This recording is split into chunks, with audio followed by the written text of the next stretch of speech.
Unsettled Town earned a well-deserved point at Portman Road. But who will be the starting 11 going forward?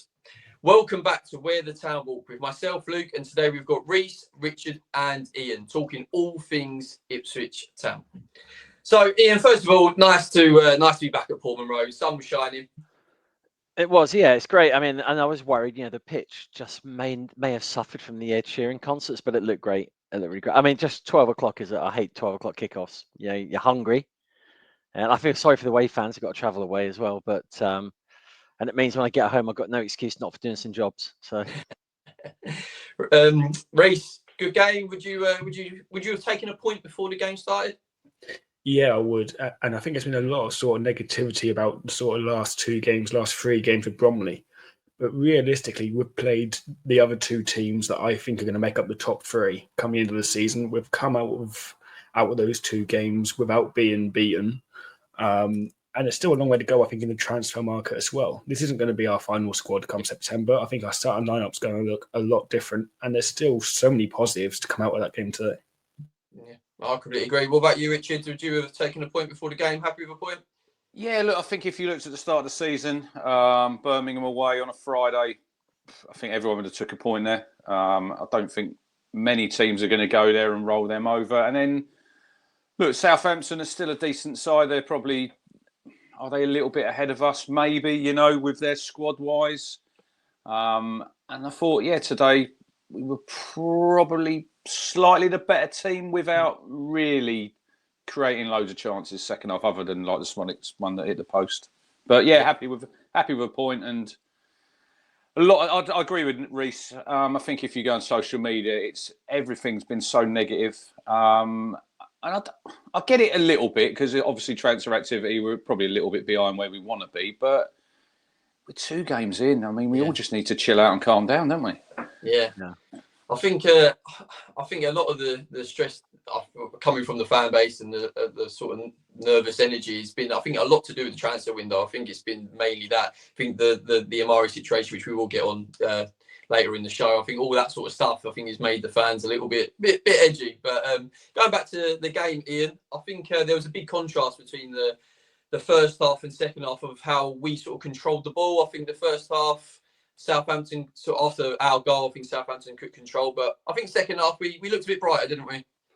Yeah, it's interesting because obviously the thing I noticed out on the pitch today was Flynn Downs for Southampton meant they had that stability from last year, whereas we've just ripped the engine out of our kind of team. So I think it's always going to be difficult to dictate the pace of a game without having a stable middle. We started that first 5 minutes, we were at them. And that really put them on the back thing. But we then became guilty of taking the foot off the gas. And that's where you really, really miss the likes of Sam Morsey in the middle, where he's able to dictate the pace of the game, slow it down, speed it up again.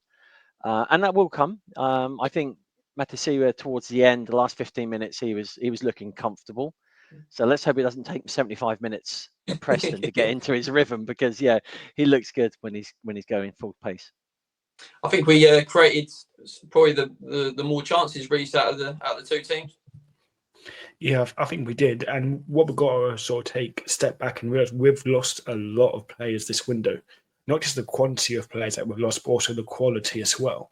When you look through that starting lineup today, have we really got a like replacement for Sam Morsey? I thought Ian was absolutely bang on. I think we hugely missed him today. We had no one setting the pace, setting the standard.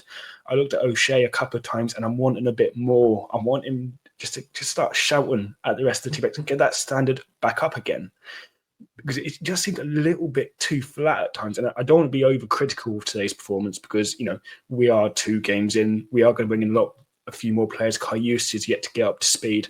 I think Matasiwa, that's a horrible pronunciation, but I think he, for the sake of this, it's Azer. We'll call him Azer. That's fine. I think he will come good, and that partnership of himself and Taylor isn't going to be the one going forward. Because I don't know about you boys, I don't rate Jack Taylor in number 6. He's a good impact player, isn't he? But that's it. Yeah. Yeah, what do you think, Richard? Taylor alongside Matasiwa, or totally agree with Rhys. I never see him as a 6. I like the run that he had when he got the yellow card, which I don't think was a foul in the first place. He's obviously got booked for dissent. That's what I think he does best. But I always think he does that best when he comes on from the bench. I think starting, I always get a little bit nervous when he's picking the balls up in them little areas where Morsey used to be. That's not his game. You know, I don't see him as a. Look, I know football now, it's 6s and 8s and all this, but I think he's a good footballer. I think, look, you can never criticise Jack Taylor for his work rate and his effort. Sometimes I think he's a little bit loose in possession with the ball. I thought he was okay today. I thought Matasiwa got a lot better. And you've got to remember, both of them are on yellow cards. Yeah. I mean, is Matasiwa going to challenge Sam Morsey for how many yellow cards he's going to pick up? We've had 2 games in and he's got 2 goals. But if you look at the team that started at Liverpool, I looked at the team that started at Liverpool the first game last season. Greaves and Davis were the only 2 players that played today that played in that game. So we've had a massive turnover. And I think it was always going to be when a team are relegated from the Premier League, I think you're always going to lose players. Players are going to want to go. You know, you're going to get picked apart a little bit. And we're probably not going to know where we are probably until you have that international break in September. And I don't think you'll see the best of this team come into September, October, because still a lot of players needed, bedding players in. It's very difficult. I feel a little bit sorry for McKenna at the minute, if I'm honest. Yeah, I agree. I think also touching on what you said about the dropping down from the Premier League, football is a confidence game, and you got teams coming up from the division like your Wrexhams and Birmingham's. They're full of confidence. We're the opposite, so we have to try and get that back to winning ways. That feeling, not just with the team, with the whole sort of club and the fan base. And 2 players that I think I picked out today. Obviously, you boys say if you disagree, but I think Jack Clarke and Greaves, I think they're confidence players. They play on confidence. And at the minute, Jack Clarke, I think first half actually he had some moments, but second half he gets I think plays within himself. I think there's a player there. What do you think, Ian? Confidence, big. It's I think you're right, but the confidence of him comes from trusting his own ability, but also having the players around him where he knows those players. And if you look at where he's been put, on each occasion, he's had different players in front of him, different players behind him. So we haven't had that like the relationship when Wes Burns always had the same person behind him, and Leif Davis always feeding in for Brody, and then it changed, went to Premier League, and it is a matter of changing. And you can give me the world's best guitar, but I'm still only going to be able to pluck a Capentina if I'm lucky. And this is it. You'll see Sunderland fans will be berating Ipswich, saying, "What have you done to Jack Clarke?" But he's got to find his way, and if it's confidence, then it will come in the next 2 or 3 games. Rhys, what do you think? Confidence, massive thing for footballers, ain't it? Massive thing. Mate, it's huge. And controversially, I don't think the left-hand side works between Clarke and Davis. So I think they're too much. Both of them are trying to do the same thing, Both of them want to be hugging that touchline. Leif wants to be overlapping. He doesn't have that space to do it with Clarke playing on the left-hand side. I think the reason why we saw Leif, especially in the Championship, perform at such a high standard a couple of years ago was because when you have someone like Broadhead, I know it's gone to Wrexham now, but when we had Broadhead out on the left-hand side, because he wants to cut in and play more as a sort of left-sided number 10, that then gives Leif the space going forward to expose him to get the balls into the box. When I see Leif and Clarke together, they're both trying to go around the outside and then they're just cancelling each other out. We haven't actually got one player doing one thing on that side. I think that's the problem there. Is you look at Jack Clarke when he was at Sunderland and he was hugging that touchline one, but with Leif doing that, he hasn't got the space to be able to operate. Yeah, I agree. I think the left-hand side between Leif and Jaden, Richard, I think it's going to be a very, very important. If that's flying, I think that'll be a very strong side for us. What do you think? I think if you look at the goal today, I think it just sums up Jack Clarke's time at Town. It was, it comes over to Tannoy, scored the first goal, Jack Clarke. You see it back. I think it maybe, does he get a touch to it? Maybe it's going wide and it goes in. I think, if that's a player flying, he's probably going to tap that in the net and it's his goal and you're off and running. Look, he's a class player, Jack Clarke. But we can all say, he's good. He's good in the Championship. Wasn't good enough in the Premier League. But how many chances do you actually give somebody? Look, we're looking at the Norwegian lad. I don't know if there's any is there any truth in the rumours? No one really knows. I mean, that broke last night. But if you're obviously going to get a signing in to replace Omari, whoever it is, it looks at the minute Philogene probably going to be number one on the left-hand side. Sometimes players go to football clubs and it just doesn't work out for them. And I think possibly with Clark, that could be the case. But I agree with what Ian says there. All over the pitch, it's about partnerships. And this is what, for the 2 years that when we don't want to keep harping back to like when we're in League One and the Championship, but for 2 years there, we had players who played with each other week in, week out. They knew their roles. They knew where they had to be on the pitch. Like Rhys said there, Broadhead to play that inside number 10, and then Leafs got that space to go outside. So, yeah, look, it's a conundrum with Clark. I think he's a really good player. I think it's going to be probably a make or break season for him at Town. You know, I think if he doesn't make it, especially maybe the first half of the season, we'll see where we are in January. But when we signed Jack Clark, I thought, yeah, brilliant, you know. But was he actually the first choice in that position? Probably not, because we were looking at Philogene and we couldn't get that over the line. Then we signed Clark and we had Smodics, and he sort of preferred to play Sammy out there. But I think in the Championship, you need... Look, Kieran likes to have lots of sort of players who are adaptable in different positions coming off the bench, and that's probably what we lack at the minute. So it might be a case of Clark has to maybe dip out and then sit on the bench, and then he can come on and maybe affect games in a different way when players are tired, you know, like that. So I'm not writing him off yet, but I think you have to put a big question mark against his name in a minute because it's not really worked out. Yeah, it's such a hard one, isn't it? Because we want Jack Clark. Everyone at the club wants Jack Clark to do well, and we're sort of talking, saying, "Oh, he's not doing this right, he's not doing that right," and then it makes his confidence drop. But we as a fan, we want everyone to do well. If they're wearing that Town shirt, we want them to do well, don't we? At the end of the day, two things that I was happy. Well, happy might be a little bit not the right word, but that got over the line and sort of sorted now is the Broadhead situation and the Omari situation. I think we'll talk about Broadhead firstly, and great player, great person, and even though he had his boyhood club come in, he still pulled on that Town shirt in the lead up to the move.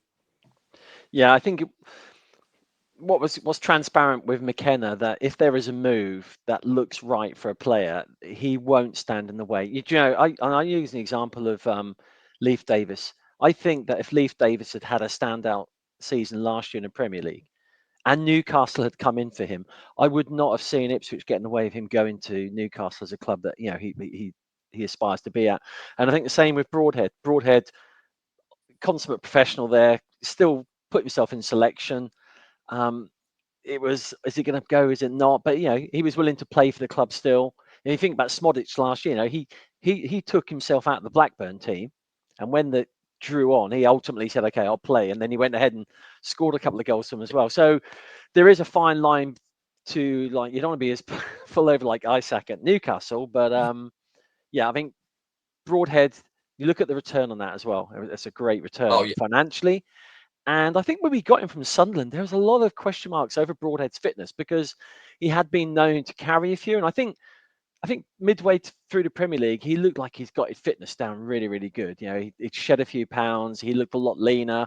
I love his style of play. So I'm sorry to see him go, but it's an area where we have a plethora of talent, and it's always going to just be one person's going to be unhappy. And I guess it would be unfair for McKenna to say to Broadhead, "I want you to stay, but you'd probably be on the bench," when he could be starting for Wrexham, and it would do his international career a world of good as well. So yeah, I mean, it's a good move for player, financially a good move for us. Although being selfish, I'd like to keep him here. Yeah, Rhys, good fee. I think we bought him for 1.5 million, sold him. I think if all the add-ons happen, there's rumours of 10 million, isn't there? I mean, for a player with only a year left on his contract, that's a good bit of business by the club, isn't it?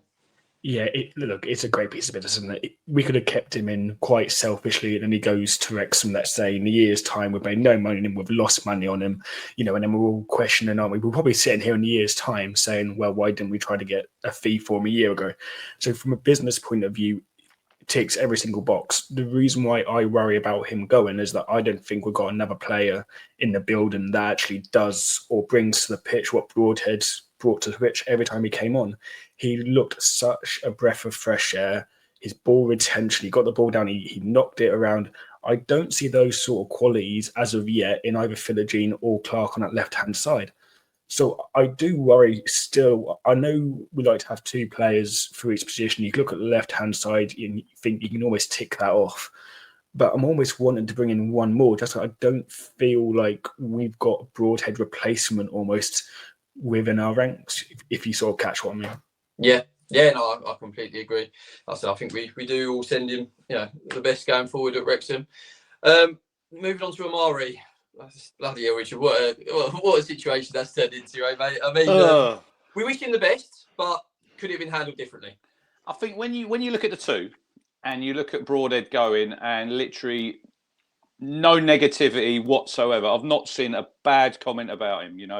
Handled himself well, and look, he's part of that back-to-back promotions, and we're always going to love every single player who played in them 2 teams. And I agree with Rhys and Ian there. Look, it's sad that he's gone, but I think it's probably he wanted to go.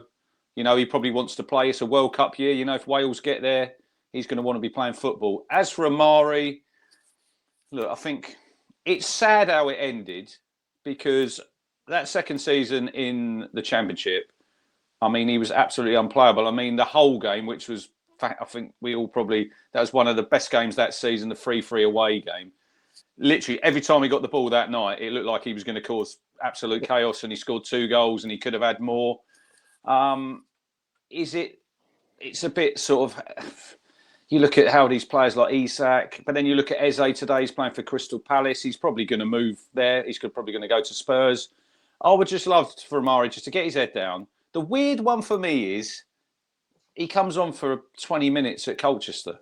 That's a strange one. And then he can't go to France. Then he's got his throat infection, which, look, he might have, he might not have. But I think McKenna sort of chucked him under the bus after Auxerre away, didn't he? Saying he wasn't in the right mental state to play football. And I think when you've got people 9-to-5 jobs or working 12 hours or whatever, trying to earn money for your families, footballers are in a totally different world, aren't they? They're in their own little world. And I find it sad how it ended, because did he have a great season in the Premier League? There was flashes, but then nobody really, apart from probably Delap, was a standout. So it'd be interesting how he gets on at Forest. We're probably going to have, I'd say there'd be a decent sell-on. Look, I hope he plays well. You want him to do well at Forest, and then if he earns that next move away.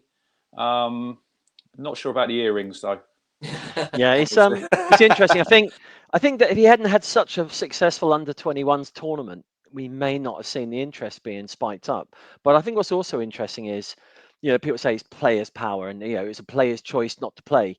It's interesting that the agency that represents him is a fairly dodgy guy, to say the least, who was the guy who basically led on the whole Tevez scandal, with the third-party sailing of players. The guy who owns that is also very, very good friends with the Nottingham Forest owner. They actually buy racing horses together. So you kind of start to put 2 and 2 together, and you think, okay, maybe the owner of Forest has had a word with the agent, who's a very good friend, and said, I'll buy him, but I don't want him playing. So he's just, and that obviously goes against Section C rules with regards to contacting players who are in contract. So I wouldn't be surprised if there's something maybe still comes out of this regarding, Forest kind of crossing the line with regards to ethics.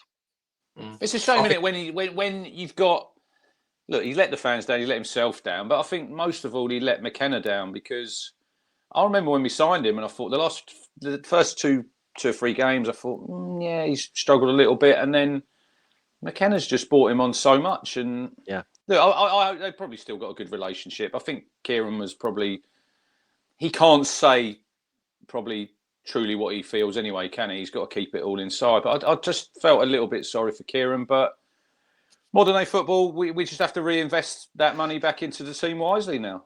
Yeah, definitely. I think that moves us on nicely to, I think it's a big week or two in the transfer window for us. Like McKenna's come out, hasn't he, and said that this team's not going to be the team that you'll see come into the end of September sort of time. I've heard that the Ivan Azon deal is off, so I don't know. There's rumours that he's found his medical, whether that's true or not. I heard that from about 4 or 5 people. Obviously, like I said, linked with the Norwegian winger, does look like a hot prospect. One of the. Can you pronounce his name for us, Luke? Do you know what? I'm gonna pick that one. I think I'm gonna say the Norwegian lad. Yeah. I'm sure we'll all come up with a nickname for him. But I'll skip that. He has got history, that guy as well. So I mean, Newcastle looked at him as early as last summer. So Newcastle have been interested, and I think in the spring, Manchester United, Newcastle again, and a couple of other teams looked at him. But that's as far as they've gone. And if you look at the guy's stats, when you do a man-to-man comparison with him and Haaland, he's outperformed him stats-wise. I mean, I don't think he'll ever probably outperform Haaland as a kind of stature of the Viking as he is, but he is the real deal. I mean, you look at the style of play, kind of left, right, centre. I think he'll be Omari's replacement, won't he? He looks like if we do get him in, he comes on his left foot. That's kind of sees the pattern of play, the way he plays. Rhys, say we do get this Norwegian guy, Richard will pronounce his name properly soon. Say we get him over the line. What else do we need? What are we looking at? See, for me, that's a strange one, because if you would have asked me this question yesterday, I would have told you a different answer. I think that with Luton, haven't they, have offered around £4 million for Al Hamadi. I think striker now is our main. Well played, Richard. Well played, mate. Try and get a song out of that, Rhys. Absolutely no chance, mate. I sit in the Alf Ramsey stand. We can't get a Blue Army going. Well, there you go. We got no chance of that one, mate. Yeah, I think you're right about the Al Hamadi. We were probably waiting on him to go, but I think with this cash up front for Broadhead and I should imagine the same with Omari, we are now a cash heavy club, which be surprised. I do a lot of work in the background with FA licensing and stuff, and there are not many cash heavy clubs who can afford to go. They're all into the 6-year deals, 4-year deals. Yeah. What do you think, then, Rhys, centre mid? Is that a position we still need to get some bodies in? I wouldn't say controversially. That's not my priority now. Okay. I'd be looking more towards left back, because we all know that it's a huge stretch to ask Leaf to be playing 90 minutes, 46 games, and we haven't got any sort of replacement, have we? I know that you could put Ashley Young out of position at left back, but then he's not going to be natural there, is he? You could look at putting Humphreys at left back, but again, he's not a natural left back. I can't see him bombing up and down the sides and being good in 1v1 scenarios. So really, all we've got in that left back role is Leaf, isn't it? He is really our only option. I can see the argument for central midfield, but at least we've got bodies there. Whether Humphreys will get a loan and move out, which I think is probably the best thing for him personally. I think he needs to go back to Wycombe or a club like Wycombe, have another really good standout season in League One, and then we assess where we are come May. If we're still in a championship, then perhaps he pushes into our sort of team then. But I do fear for Humphreys that perhaps he's become almost a victim of our sort of success as of late, because I don't think he's going to be ready in the next 2 years for Premier League football, if that's where we sort of get to. I think he's a sort of championship, sort of mid-table championship player-ish, and I think that's not where the club is now. And then you look at sort of striking options, and I know that Al Hamadi isn't the most loved striker at the football club at the moment, but at least we've got an option there. Whereas left back, it's purely Leaf. That's all we've got. Yeah, there's the youngster. I think he's injured at the moment, but there's that youngster Boniface, isn't there, in the youth system? Again, obviously that's a big ask for him to come in. You can even look at maybe Mendel. I mean, I saw Mendel in the under-21s, and 2 goals, 2 assists. Is it the right time now to step up if he needs to? But Right, finishing off, we are going to do a new feature which is called Tweet of the Week. So we I'm going to read out a different tweet each week that is said after the game. So today's one is it's a question, and it's Davis inverted fullback. So I don't know if you've seen it throughout pre-season. It's been happening a little bit. He's been playing that inverted role. Can he play that, Ian? Is that something Davis can do? Do you know? I mean, McKenna will be the first person to tell you we don't have inverteds and double pivots. I coach at quite a high level. We never play 11v11. We always play small-sided things. So in the 11 versus 11 game, you might have 2 versus 3 and a 4 versus 2.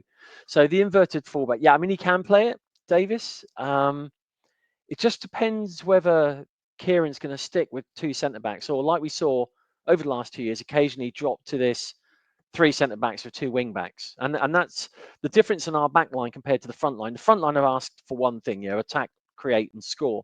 Our back guys are having to change between being a fullback and a wing back, and that's what's the difficult thing, I think. Rather than going to the inverse fullback, is I mean, Greaves last year had to play left back for one game. I can't think who it was against now, but he had an outstanding game at left back. So there's people around him can cover for him if we needed to look at changing up the way they're going to style of play. Yeah, Richard, we just read out a tweet and it was about Davis inverted left back. It's something that's happened. He's been trying in pre-season. Do you think that's something that Davis can do? Can he play that? Can he play that role? He played at Aberdeen, didn't he? He did. And then Philogene was sort of hugged that touchline. Look, I like to see Leif Davis flying down the wing outside. I thought he had a half decent game today. I thought his set piece delivery wasn't great. Look, do we need another left back? Yeah, I agree with Rhys. Really a shame about Connor Townsend. I mean, you do all your pre-season, and then you get an injury where no one's near you. It's not a contact injury, and that's him. That's probably him done at Town, because I think with his age, and I think he's only got a year left on his contract. Well, it depends what division we're in next season. We're all hoping to be in the Championship, but we definitely need another left back. I mean, Boniface, I think he's injured, isn't he? He could have been the reserve. It's a hard sell, though, isn't it, to get someone to come in who's probably not going to play much, if I'm being honest. But Connor Townsend, in fact, fitted that role perfectly. And when he came in last season, I thought he'd done really well. And he's probably better defensively than Leif. I thought Leif was a little bit the goal today. I've not seen it back the full. I've seen like the header and the cross. When Greaves loses that ball, I think Davis should just take the foul there, take the yellow card, stop the play. He misses that tackle and he's a bit out of position. But I agree with Rhys. We do need another left back, definitely. Very good, boys. Lovely. Well, it's lovely to see you all, and on with Preston next week. Hopefully, we can get our first win of the season. So, yeah, thank you very much, boys. Thank you for watching, everybody. Please like and subscribe onto all the relevant channels, and see you next week.